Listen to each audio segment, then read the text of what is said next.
하나님을 믿는 사람이나 믿지 않는 사람 새해 맞이하면 인사는 거의 동일하게 합니다. 가장 많이 하는 인사가 새해 복 많이 받으세요. 영어로 Happy New Year, 문자 그대로 옮기면 행복한 새해가 되라, 그런 말씀이죠.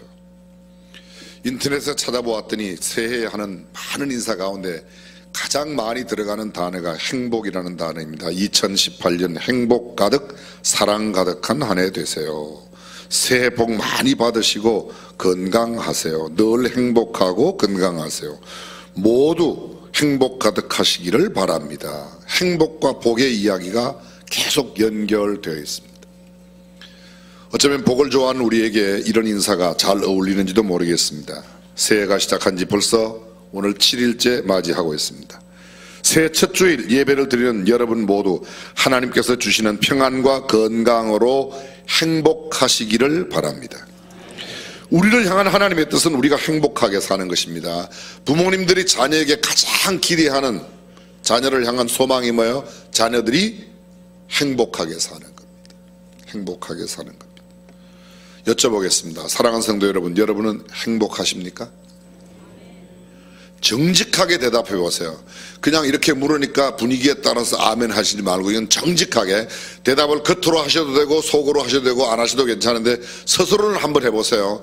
정말 행복하세요? 신기해요. 사람들에게 물어봤습니다. 요즘 어떻게 사십니까? 답은 의외로 간단했습니다. 가장 많은 사람이 대답한 1번 대답은 그럭저럭 삽니다 였습니다. 두 번째 대답은 마지못해 삽니다. 세 번째 대답은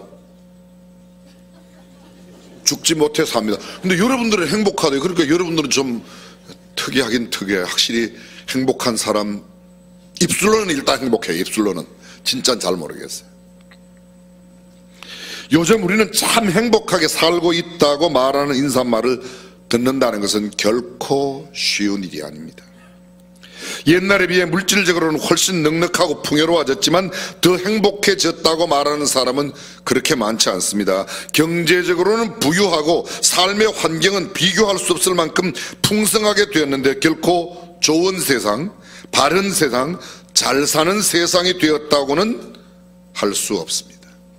오히려 부유하게 되었지만 더 행복하지 못한 삶을 사는 게 사실입니다.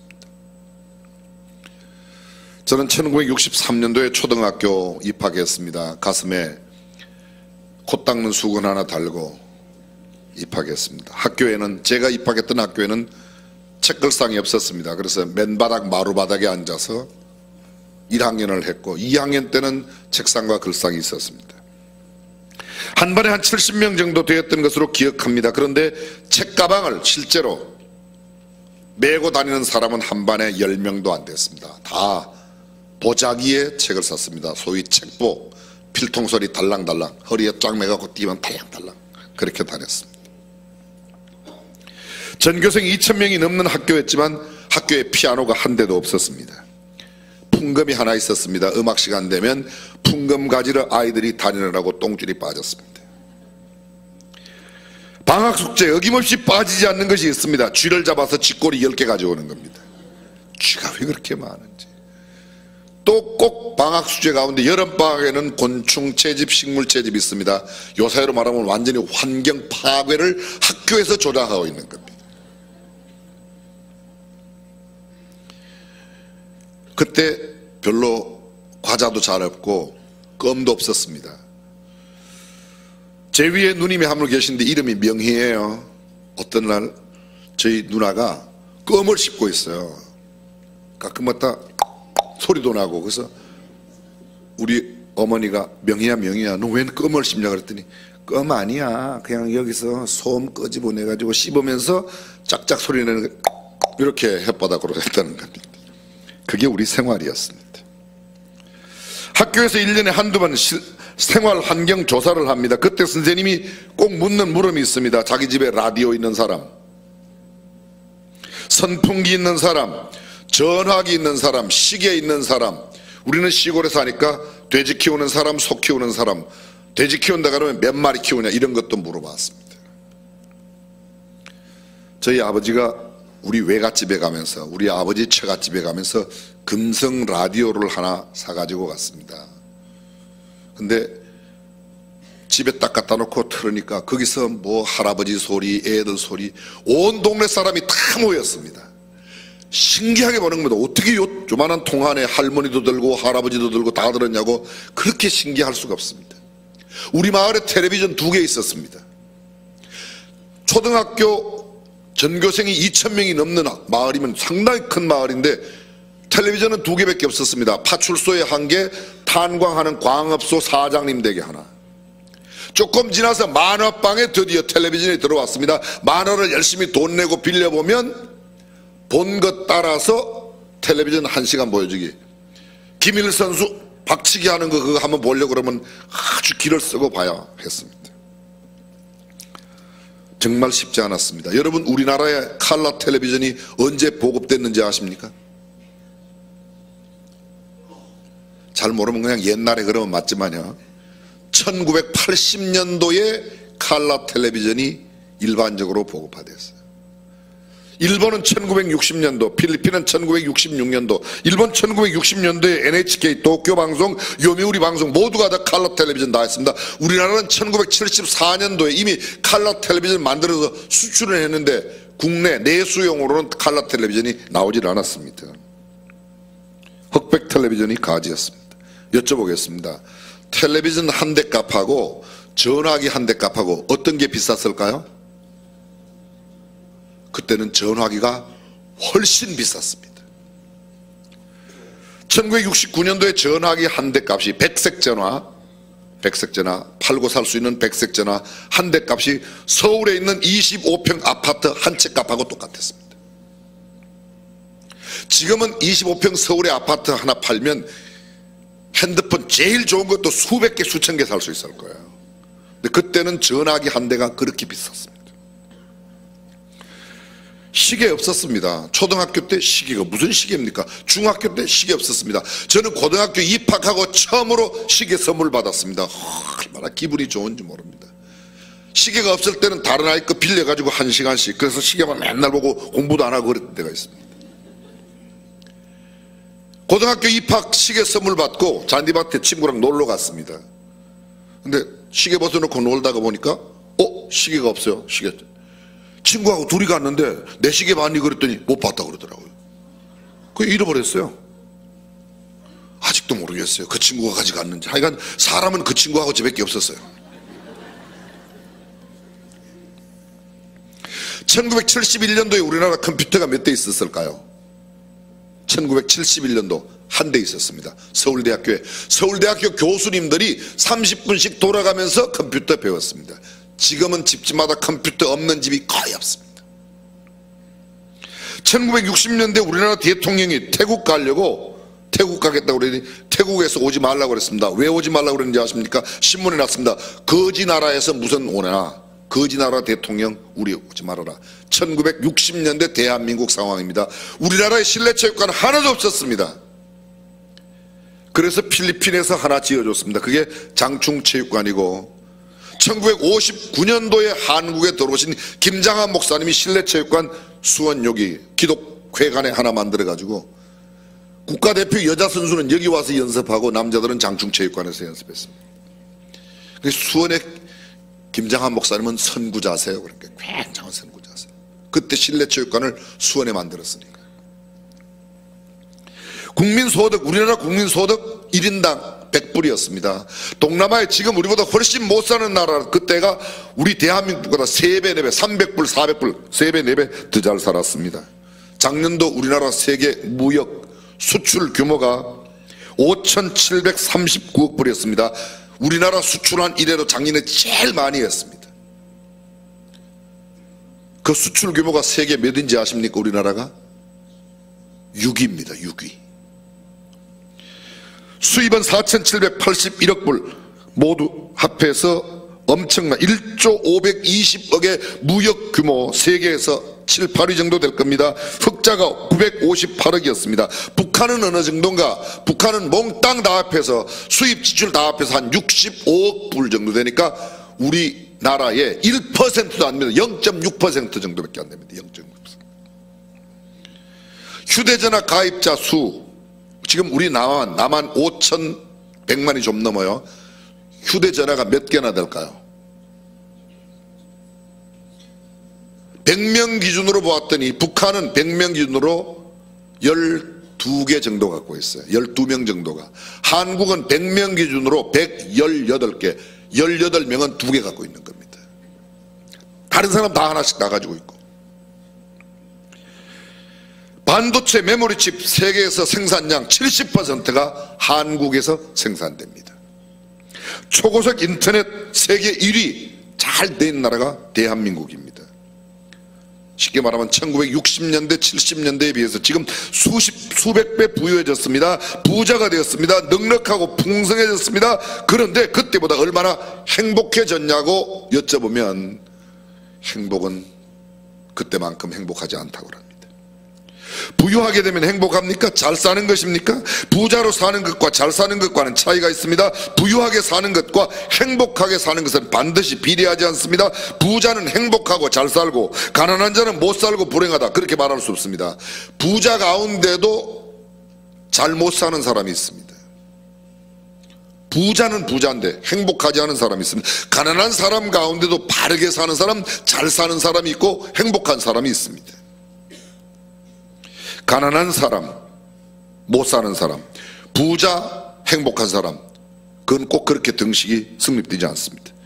사람의 생명은 천하보다 귀하기 때문에 천하를 그거다 다 갖다 넣어도 결코 세상을 다 넣는다고 해도 채워지지 않습니다. 사람이 행복하게 되는 것은 사랑을 받을 때입니다. 사람이 행복하게 되는 것은 귀하게 존중받을 때이지 많이 가진다고 행복한 게 아닙니다. 우리나라에서 지금 개인적으로 제일 부자, 여러분이 잘 아실 거예요.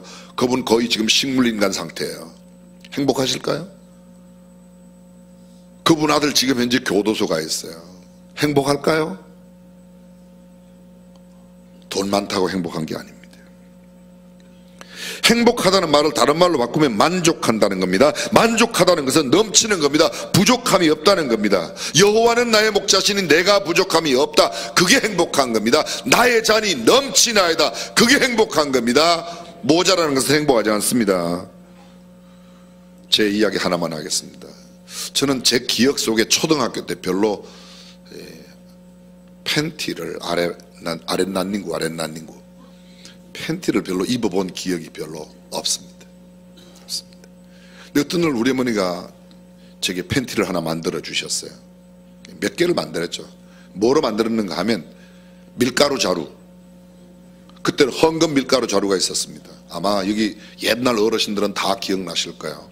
보면 중력 밀가루 22kg 이게 있습니다. 표백제를 갖다 열심히 그걸 빼냅니다. 그런데도 글씨가 아직도 남아 있습니다. 중력도 남아 있습니다. 근데 그걸 잘라갖고 팬티를 만들면 이 잘라진 글씨체로 앞에는 중력, 뒤에는 밀가루, 이게 막 난립니다.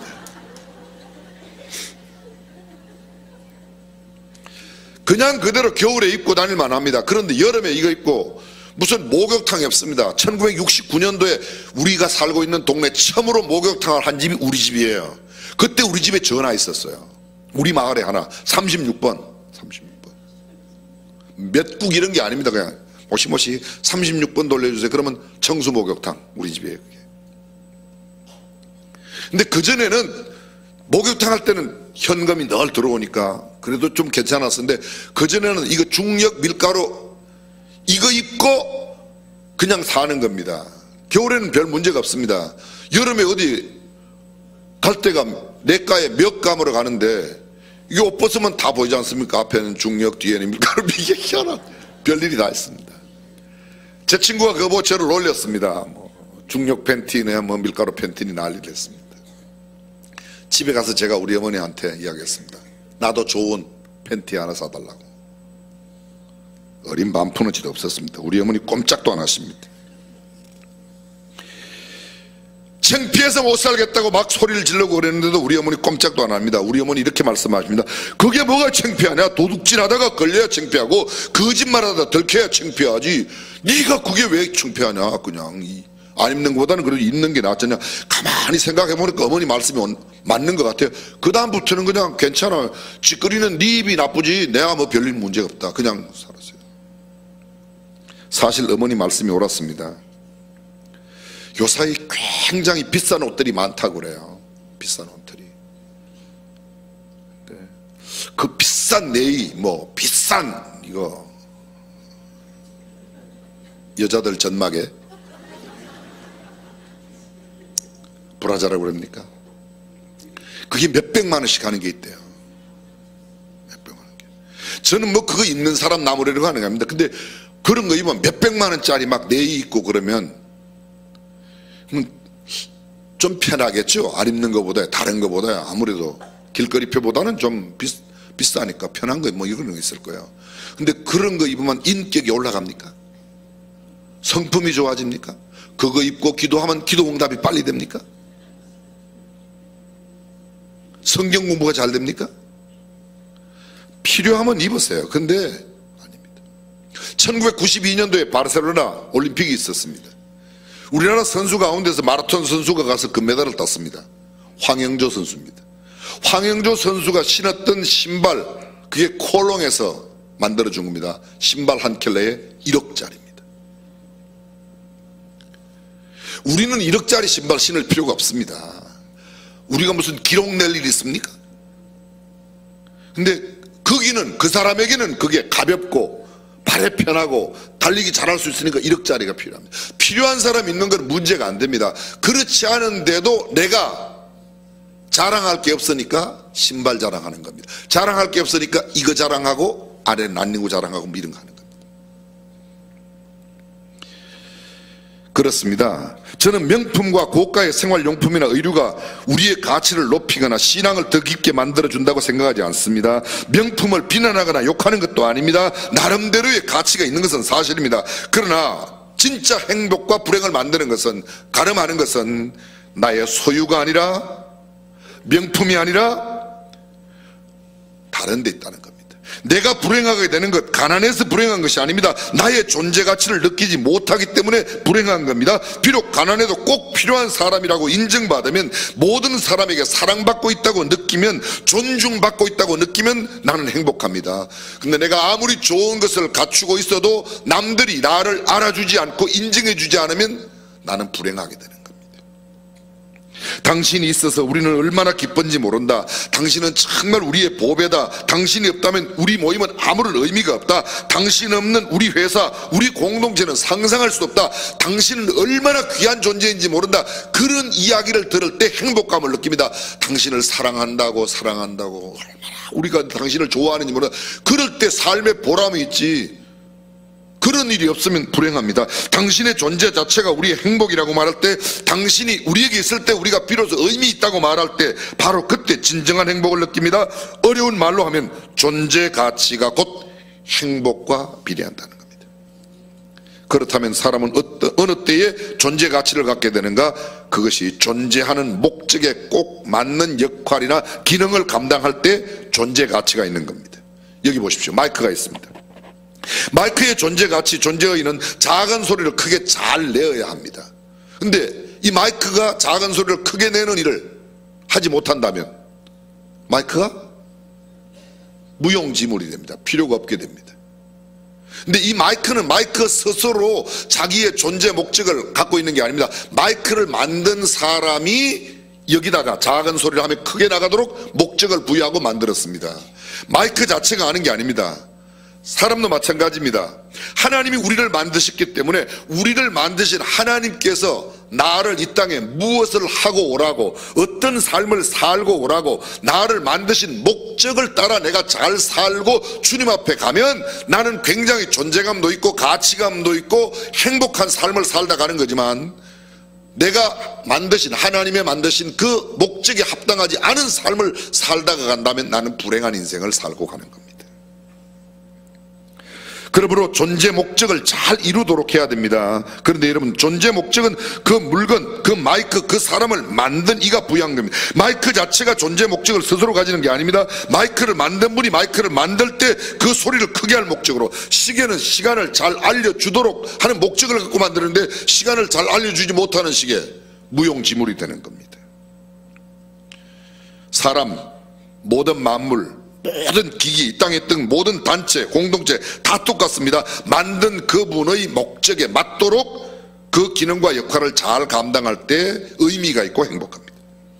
이제 오늘 본문으로 한번 가보겠습니다. 너희가 그 은혜를 인하여 믿음으로 말미암아 구원을 얻었나니 이것이 너희에게서 난 것이 아니요 하나님의 선물이라. 행위에서 난 것이 아닌 이는 누구든지 자랑치 못하게 함이라. 우리는 그의 만드신 바라 그리스도 예수 안에서 선한 일을 위하여 지으심을 받은 자니 이 일은 하나님이 전에 예비하사 우리로 그 가운데서 행하게 하려 하심이니라. 오늘 성경은 이렇게 말합니다. 우리는 하나님의 은혜로 구원받았답니다.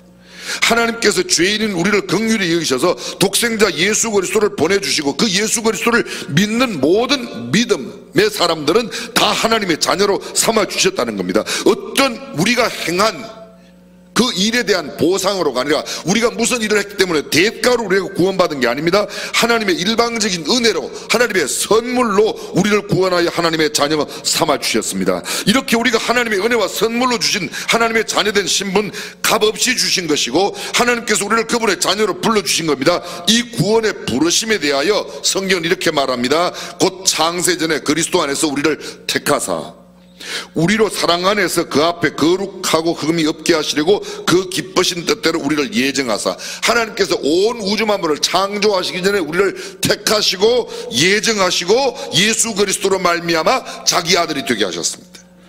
이는 그의 사랑하시는 자 안에서 우리에게 거저 주시는 바 그 은혜의 영광을 찬미하게 하려는 것이라. 그래서 그 은혜의 영광을 찬미하며 살아가는 것이 그리스도인의 삶의 내용이 되어야 되는 겁니다.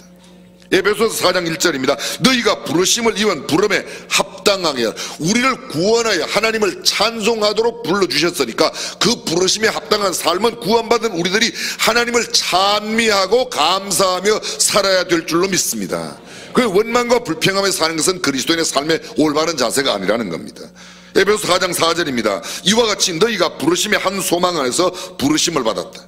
디모데후서 1장 9절은 우리를 거룩하신 부르심으로 불렀다. 히브리서 3장 1절에는 하늘의 부르심이 우리에게 있었다고 말합니다. 빌립보서 3장 14절에는 그리스도 예수 안에서 하나님이 위에서 부르신 부름의 상을 위하여 쫓아간다. 이 불렀다는 말이 오늘 설교 제목 소명입니다.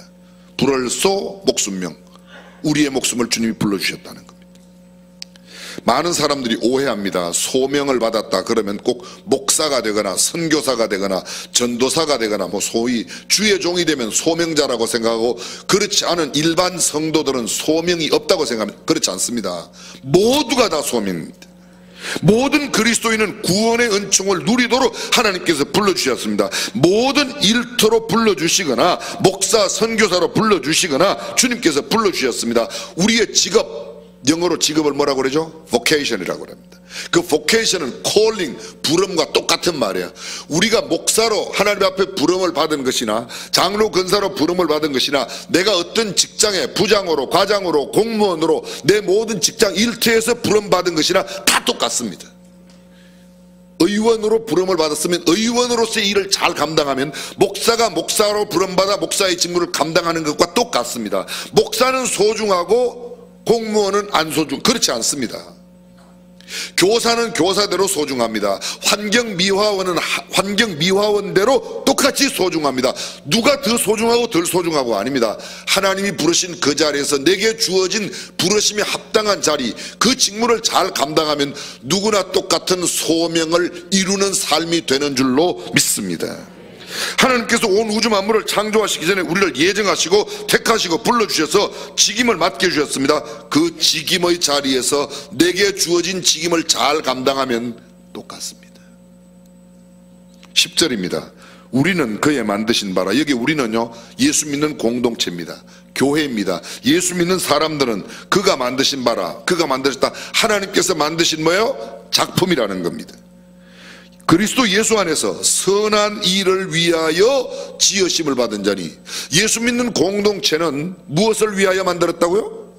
선한 일을 위하여 지으심을 받았습니다. 그럼 교회는 무슨 일을 해야 돼요? 선한 일을 해야지 돼요. 선한 일을 하지 않는 교회는 교회다운 교회가 아닙니다. 그럼 선한 일이 뭐예요? 선한 일, 선한 일. 성경은 선한 일을 두 가지로 말하고 있습니다. 하나님 한 분 외에는 선한 이가 없느니라. 하나님과 연관된 일을 한다. 내가 어디에서 무슨 일을 하든지 무슨 직장이든지 어떤 세상 속에 있는 직업을 갖더라도 하나님의 영광, 하나님과 관계된 일을 하면 그가 곧 뭐예요? 그리스도인으로서 합당하다는 겁니다.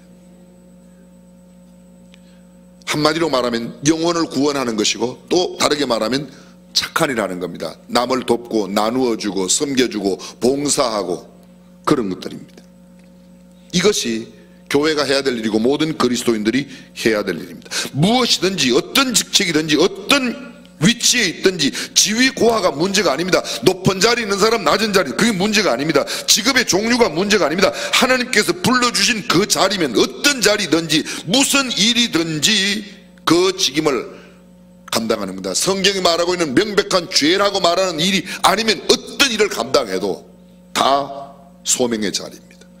잘 들어보십시오. 베드로전서 2장 9절에 이런 말씀이 있습니다. 오직 너희는 택하신 족속이요 왕같은 제사장들이요 오직 너희는 이라고 말할 때 너희는 모든 성도를, 목사는 택하신 족속이요 이렇게 말하지 않았어요. 너희는 누구예요? 너희 안에는 집사도 있고 장로도 있고 권사도 있고 평신도도 있고 금방 성도도 있고 새신자도 있고 모든 사람들이, 모든 그리스도인들은 택하신 족속이요 왕같은 제사장들이요 거룩한 나라요 그의 소유된 백성이니 이는 너희를 어두운 데서 불러내어 그의 기이한 빛에 들어가게 하신 자의 아름다운 덕을 선전하게 하려 하심이라.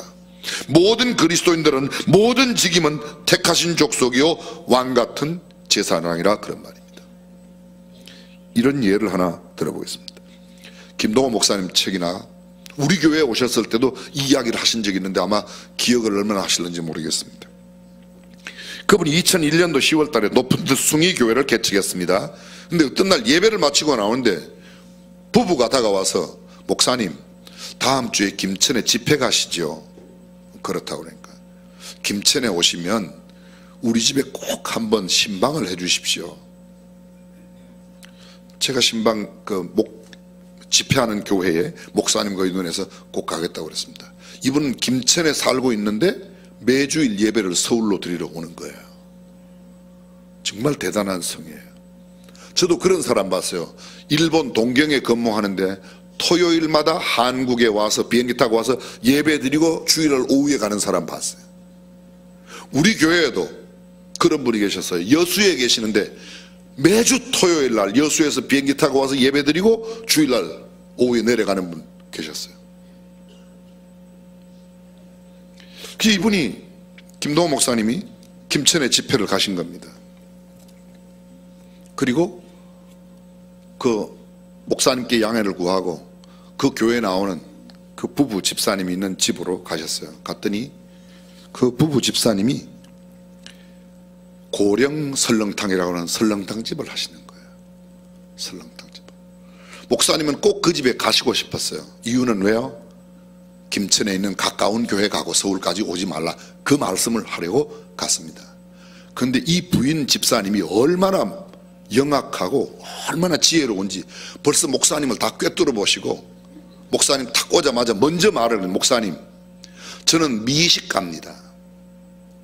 음식이 맛있다고 그러면 서울도 가서 먹고 부산도 가서 먹고 대구도 가서 먹고 여기저기 어디든지 갑니다.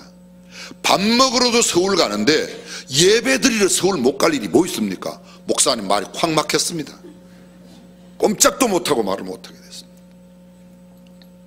그러면서 이 말은 목사님이 입을 막았지만 더 다음 말, 그 목사님 평생을 두고 잊지 못할 말씀을 그 다음에 들었는데 그분이 이렇게 말하더랍니다. 목사님, 저는 설렁탕을 끓여서 팔지만 제가 설렁탕 한 그릇을 끓일 때는 이 모든 설렁탕은 꼭 예수님을 대접하듯이 설렁탕을 끓입니다.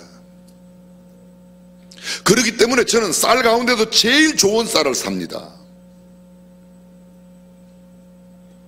고기도 제일 좋은 고기, 특별히 설렁탕 국물을 내려면 뼈를 사서 구워야 되는데 뼈도 제일 좋은 뼈를 삽니다.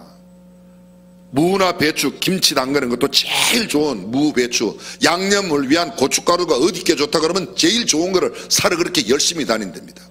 김치를 만들 때는 전부 다 손으로 직접 자기 집에서 만드는데 우리 낙지하고 똑같은가 봐요. 우리 낙지. 근데 직접 만드는데, 특별히 김치를 만들기 위해서는 자기가 밤에 저녁에 일을 다 끝내고 나면 부부간에 마늘을 까고, 마늘은 김치하는 당일날 아침에 마늘을 이렇게 찧어서 빻아서 김치에 넣는데요. 보통 시장에 가면 마늘을 다 찧어서 팩에다가 딱 넣어갖고 갖다 넣으면 되는데, 그 마늘 넣으면 맛이 다르다는 거예요. 김치 하는 날 찧어서 넣어야 김치 맛이 제대로 나기 때문에. 왜 그런가 하면 예수님께 드리는 거라서. 어떤 날이었습니다.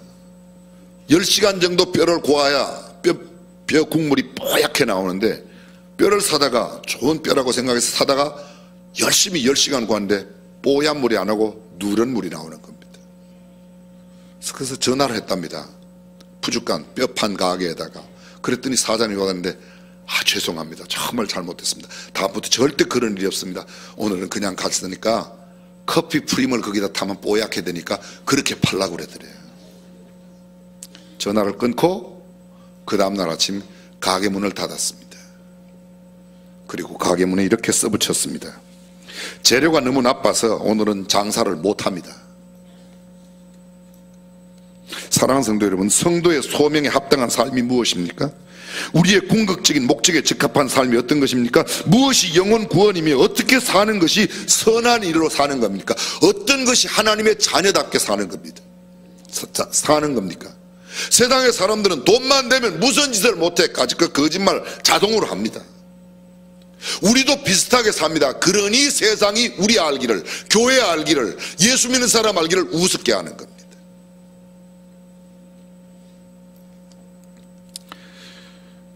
정말로 복음을 전해. 이 성 안에 내 백성이 많다. 내 백성이 많은 사람들에게 입술로만 예수 믿으라고 하나님과 화목하는 길, 사형리, 하나님과 평화하는 길을 알고 계십니까? 내가 알아야 할 네 가지.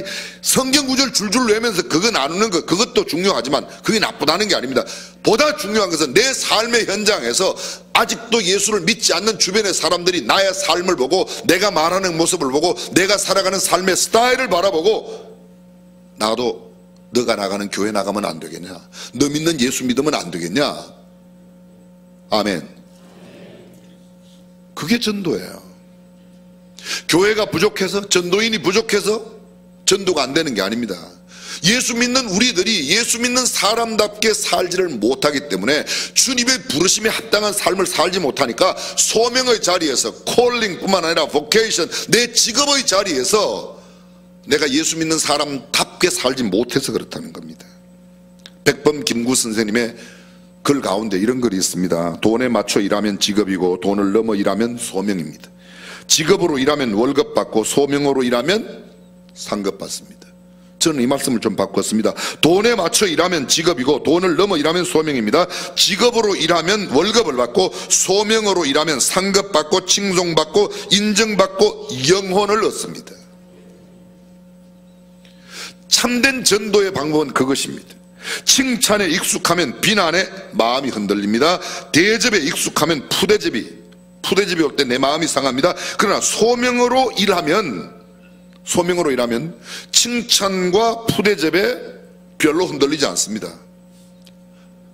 왜냐하면 내가 그 자리에 해야 할 일이 그 일이라고 생각하기 때문에, 어떤 사람의 눈치보다 하나님을 의식하며 살기 때문에 그렇습니다. 소명으로 일해야 하나님을 영화롭게 하고 사람을 존귀하게 할 수 있습니다. 우리가 어떻게 살아야 할까요? 이 땅에 교회 수가 부족해서, 예수 믿는 사람 수가 부족해서, 목사가 부족해서 차고 넘치는 게 목사입니다. 교회 수가 그렇게 많습니다. 문제는 오늘 교회 다니는 사람들이, 소위 예수 믿는 저와 여러분들이 하나님의 부르심에 합당한, 궁극적인 목적에 합당한 삶을 살지 못하기에 비난받고 조롱받습니다. 사랑하는 성도 여러분, 금년도 우리가 영혼을 구원하는 것은 물론 열심히 예수 믿으라고 말해야 될 겁니다.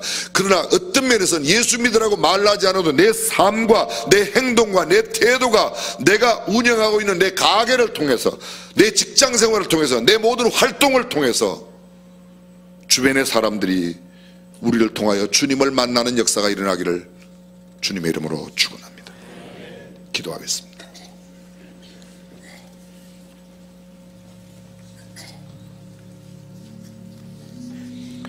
그럭저럭 산다고요? 마지 못해 산다고요? 죽지 못해 산다고요? 아닙니다. 하나님께서 나를 이 자리에 이렇게 보내신 까닭에 나는 이 일을 위해서 산다고. 전능하신 우리 하나님, 부르심에 합당한 궁극적인 존재 목적을 이루어드리는 우리가 되게 하여 주옵소서. 주 예수님의 이름으로 기도합니다. 아멘.